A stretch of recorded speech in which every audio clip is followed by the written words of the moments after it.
Hi all, welcome back to my channel.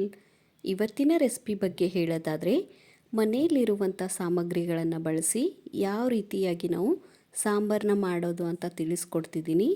ಹಾಗೆಯೇ ಯಾವುದೇ ರೀತಿಯಾದ ತರಕಾರಿ ಮತ್ತು ಬೇಳೆಗಳನ್ನು ಬೇಯಿಸ್ಕೊಳ್ಳೋ ಅವಶ್ಯಕತೆ ಇರಲ್ಲ. ತುಂಬಾ ಈಸಿಯಾಗಿ ಈ ಸಾಂಬಾರನ್ನ ಮಾಡ್ಕೊಬಹುದು. ಖಂಡಿತ ಇಷ್ಟಪಡ್ತೀರಾ. ಹಾಗಿದ್ರೆ ಬನ್ನಿ ರೆಸಿಪಿನ ಸ್ಟಾರ್ಟ್ ಮಾಡೋಣ. ಮೊದಲಿಗೆ ನಾನಿಲ್ಲಿ ಒಂದು ಕಡಾಯಿನ ತಗೊಂಡು ಸ್ವಲ್ಪ ಆಯಿಲ್ನ ಸೇರಿಸ್ಕೊಳ್ಳಿ.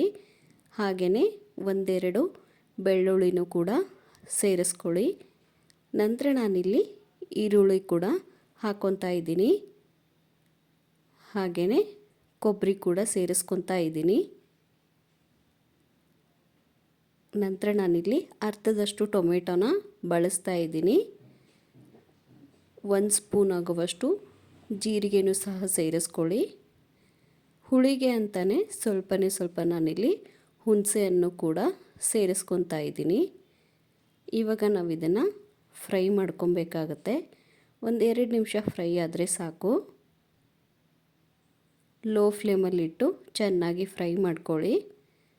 ನೀವಿಲ್ಲಿ ನೋಡ್ತಿರ್ಬೋದು, ಆಲ್ಮೋಸ್ಟ್ ನಮಗಿದು ಫ್ರೈ ಆಗಿದೆ. ಇವಾಗ ಇದನ್ನು ತಣ್ಣಗಾಗಕ್ಕೆ ಬಿಡೋಣ. ಈ ಕಡೆ ಒಂದು ಮಿಕ್ಸಿ ಜಾರ್ನ ತಗೊಂಡು ಇದಕ್ಕೆ ಸ್ವಲ್ಪ ಕೊತ್ತಂಬರಿ ಸೊಪ್ಪನ್ನು ಕೂಡ ಸೇರಿಸ್ಕೊಳ್ಳೋಣ. ಹಾಗೆಯೇ 1.5 ಸ್ಪೂನ್ ಆಗುವಷ್ಟು ಅಚ್ಚ ಖಾರದ ಪುಡಿನ ಬಳಸ್ತಾ ಇದ್ದೀನಿ. ನೀವು ಖಾರ ಜಾಸ್ತಿ ಅಂದರೆ ಜಾಸ್ತಿ ಸಹ ಸೇರಿಸ್ಕೊಬಹುದು. ಸ್ವಲ್ಪ ಅರಿಶಿನ ಪುಡಿ ಕೂಡ ಸೇರಿಸ್ಕೊಂಡು ರುಚಿಗೆ ತಕ್ಕಷ್ಟು ಉಪ್ಪನ್ನು ಕೂಡ ಬಳಸ್ತಾ ಇದ್ದೀನಿ. ಇದೇ ಜಾರಿಗೆ ನಾನಿಲ್ಲಿ ಫ್ರೈ ಮಾಡಿರುವಂತಹ ಐಟಮ್ನ ಸೇರಿಸ್ಕೊತಾ ಇದ್ದೀನಿ. ಸ್ವಲ್ಪ ತಣ್ಣಗಾದರೆ ಸಾಕು. ಟೈಮ್ ಇದ್ದರೆ ನೀವು ಫುಲ್ ತಣ್ಣಗಾಗಕ್ಕೆ ಹಾಗೆ ಬಿಡಿ. ಇವಾಗ ಇದಕ್ಕಿಲ್ಲಿ ಸ್ವಲ್ಪ ನೀರನ್ನ ಸೇರಿಸಿ ಚೆನ್ನಾಗಿ ಮಿಕ್ಸ್ ಮಾಡ್ಕೊಳ್ಳೋಣ.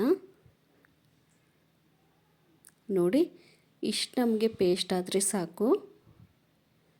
ಈ ಮಸಾಲೆನ ಪಕ್ಕಕ್ಕಿಟ್ಟು ಒಗ್ಗರಣೆಗೆ ರೆಡಿ ಮಾಡ್ಕೊಳ್ಳೋಣ. ನಾನಿಲ್ಲಿ ಅದೇ ಕಡಾಯಿನ ಬಳಸ್ತಾ ಇದ್ದೀನಿ. ಹಾಗೆಯೇ ಸ್ವಲ್ಪ ಆಯಿಲ್ನ ಸೇರಿಸ್ಕೊತಾ ಇದ್ದೀನಿ. ಆಯಿಲ್ ಬಿಸಿ ಆದ ತಕ್ಷಣವೇ ಸಾಸಿವೆನ ಬಳಸ್ತಾ ಇದ್ದೀನಿ. ನಾನಿಲ್ಲಿ ಜೀರಿಗೆ ಬಳಸ್ತಿಲ್ಲ. ಹಾಗೆಯೇ ಬೆಳ್ಳುಳ್ಳಿನೂ ಕೂಡ ಸೇರಿಸ್ಕೊತಾ ಇದ್ದೀನಿ. ನಂತರ ನಾನಿಲ್ಲಿ ಕರಿಬೇವಿನ ಸೊಪ್ಪನ್ನು ಕೂಡ ಬಳಸ್ತಾ ಇದ್ದೀನಿ. ಸ್ವಲ್ಪ ಚಟಪಟ ಅಂದ ತಕ್ಷಣವೇ ನಾವು ಇದಕ್ಕೆ